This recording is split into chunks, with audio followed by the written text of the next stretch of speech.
Salut les kids, c'est Nico, je suis très content de vous retrouver aujourd'hui pour un vlog qui n'était pas du tout prévu à la base. Il se trouve actuellement que je suis en vacances entre le Cantal et l'Aveyron, je suis sur la limite justement. Et il se trouve qu'il y a des chantiers de moisson depuis 2-3 jours dans le secteur. Et là je me retrouve actuellement sur une parcelle en compagnie d'une petite classe que je vais vous montrer dans un instant. Et je vais vous expliquer un petit peu plus pourquoi justement ils font cette culture de blé dans cet endroit là, parce que c'est assez atypique quand même de voir ça en basse montagne. Et c'est parti tout de suite avec des beaux plans, pas piquer des hannetons.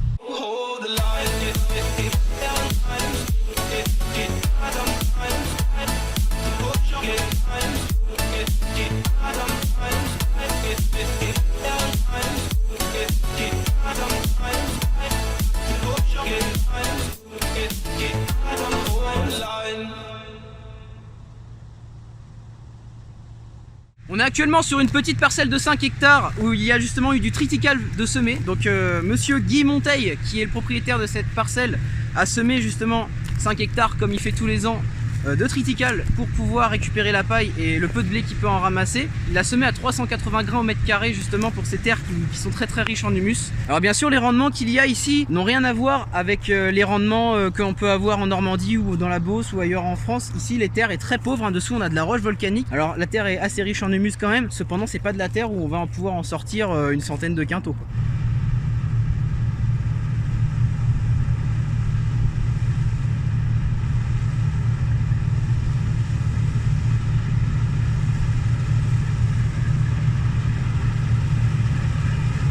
On est le 7 août 2020, ça fait assez tard, contrairement à nous en Normandie où on a déjà fini la moisson depuis 2-3 semaines. La classe que vous voyez en fond est un entrepreneur qui vient justement moissonner ses 5 hectares par an chez monsieur Guy Monteil. Ce sont leurs derniers chantiers plus ou moins de moisson qu'il va y avoir à cette saison 2020 quoi. Donc là en fait ces entrepreneurs, il y avait 2 batteuses ce matin. Là il y a une petite Tucano 430 justement avec un menu paille derrière, je vais vous montrer parce que j'avais jamais vu ça encore. Et une autre batteuse qui est une médion était tombée en panne tout à l'heure, elle est repartie sur un autre chantier justement pour qu'ils puissent avancer puisqu'ils annoncent de l'orage dès demain. Là ce qu'on peut voir c'est que les andins sont quand même nettement plus beaux qu'en chez nous en Normandie, hein. Comme vous avez pu voir dans le vlog de Bastien, les andins n'étaient pas folichons. Là c'est vrai que le triticale est quand même beaucoup plus haut sur pied. Faut savoir que du coup ça fait beaucoup plus de paille. Et la batteuse qu'il y a juste là est une machine à batteur et non une machine à rotor, donc déjà ça abîme moins la paille. Comme vous pouvez voir le triticale il est carrément haut. Là il fait facilement pas loin d'1 mètre de haut, même si je pense qu'il doit les avoir.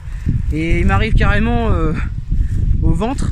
Cette paille que vous pouvez voir là va être pressée pour être mis en ballot de paille justement et va servir justement pour les vaches de monsieur Guy Monteil. Il a 60 vaches limousines situées dans le village juste à côté et du coup sa moisson va se finir ce soir quoi. Il a commencé sa moisson dans la journée, il va la finir ce soir.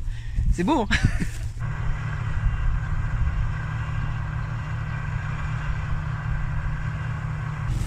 Elle est partie livrer à la ferme.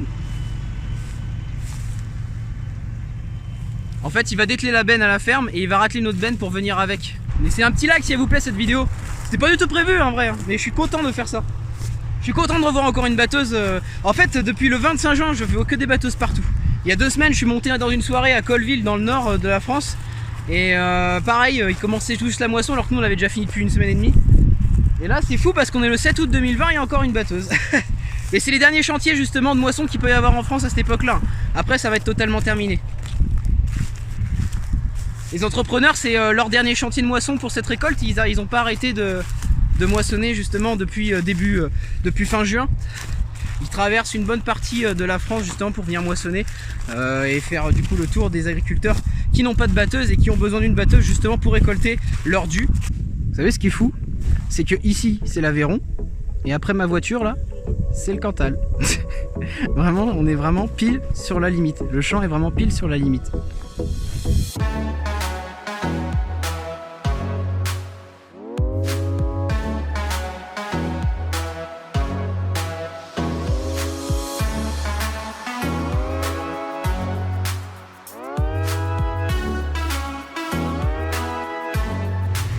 Comme vous pouvez le remarquer, vous avez pu voir qu'il n'y a pas d'éparpilleur derrière cette batteuse puisqu'il y a un menu paille d'installer avec des tuyaux. Les petites particules de blé qui sont éparpillées de base sont rassemblées dans l'andin justement comme ça. Il y a très peu de résidus dans la parcelle et tout finit dans l'andin, ça fait plus de volume aussi un petit peu. Et ça permet justement que le sol soit dégagé. Comme vous pouvez le voir, du coup le menu paille fait son effet puisque ça d'habitude, ces petits éléments là, ça devrait partir dans les éparpilleurs et du coup tout est rassemblé en landin. Bon, cet andin est petit, ce qui est normal parce qu'il a fini une pointe donc il n'y avait plus très large. Il va très vite, je pense, finir la parcelle. Vous avez pu aussi également remarquer, je pense, sur la batteuse, que celle-ci est équipée en Montana. Elle s'adapte par rapport au dénivelé de terrain, donc avec des vérins. C'est des batteuses qui sont utilisées notamment en montagne pour pouvoir compenser la pente quand il y a beaucoup de pente. En gros, l'ensemble du châssis de la batteuse reste stable et à niveau afin que le blé soit bien battu.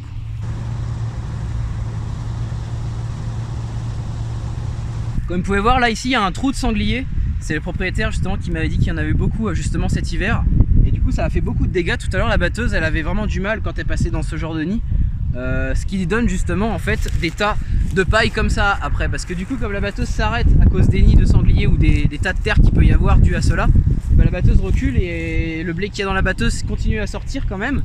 Et du coup après ça fait un tas assez énorme. C'est pas grave hein, parce qu'après au pressage on rattrape, il n'y a pas de souci. C'est pour ça que parfois ça peut faire des gros tas en bout de champ. C'est-à-dire que la batteuse s'est arrêtée à un moment donné pour une raison particulière. Sa poussière! La coupe elle fait 5,40 m pour ceux qui se demandent parce que c'est une C540 et il me semble que chez Classe ça veut dire que c'est la longueur de la coupe. 540, 5,40 m. Il me semble que c'est comme ça.